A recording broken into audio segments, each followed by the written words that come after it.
Kakadosh Boker Tov. We're continuing with the halachot of Pesach. Now we're on Erev Pesach. And on Erev Pesach, it's asur to do melacha on Erev Pesach after Chatzot Hayom. So this year it would come out that on the Friday, there's going to be a concept of that it's Erev Pesach. And therefore from Erev Pesach, the day before Pesach, by Chatzot, you're not allowed to do melacha. By the way, that's also one of the reasons there's a machloket poskim. Do you say Shuva the Friday night before? Right? Why? Because we know that usually, right, when do we say the full Shuva? We say the full Shuva if there's no Yom Tov in the middle of the week. If there's a Yom Tov in the middle of the week, so then we do not say Shuva, because there it says about the 6 days that we are doing work. So now what happens is that on the Friday, right, you cannot do work after Chatzot. So because you cannot do work after Chatzot, it's asur to do work after Chatzot. Some shitot say that the Motzei Shabbat before Pesach, you do not say Shuva, you only start from Orech Yamim Asvieu, Vareu Vishuati. You don't actually say the full Shuva because of that.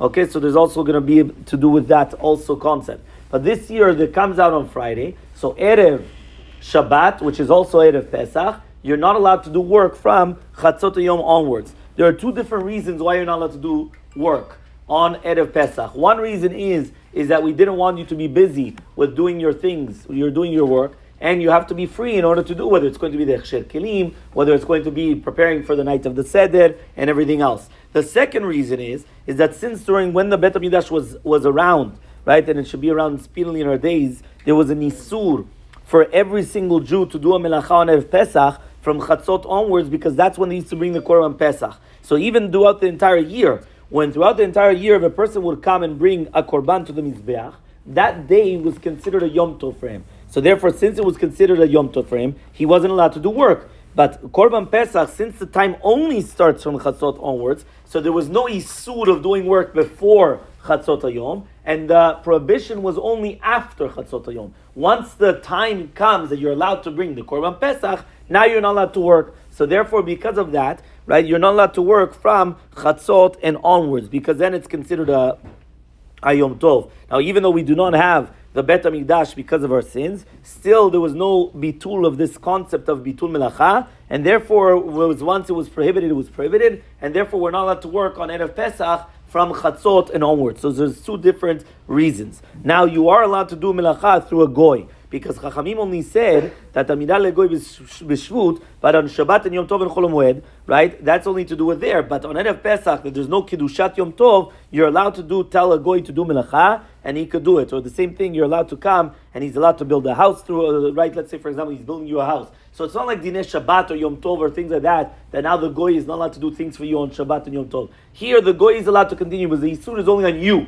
It's not on the goy. So the goy, if you have workers or whatever it is, your goy workers, they could continue doing whatever they want. They could do everything, and there's no problem whatsoever. What are the melachot which are permitted after Chatzot? So anything which is going to be permitted on the Chol Hamoed, for example, Davar HaAved or Maaseh Diot, is going to be permitted also on Erev Pesach after Chatzot, because it's not going to be any more stricter than Chol Hamoed. And you're also allowed to do business on Erev Pesach, but it's better to be machmir, not to do business. Again, we're talking about not a melacha, but let's say buying and selling, whether it's going to be stocks or things like that, things which are schora, which are merchandise, that you would be permitted. To do with also fixing your clothing, he says over here that you're allowed to fix your clothing. For example, let's say you have a clothing that tore a little bit and you have to fix it for Pesach. So you're allowed to come and you're allowed to fix it, and there's no problem whatsoever as well. The last halakha that we're going to mention is to do with a haircut. So to do with haircuts, if somebody forgot to do a haircut before Chatzot Hayom,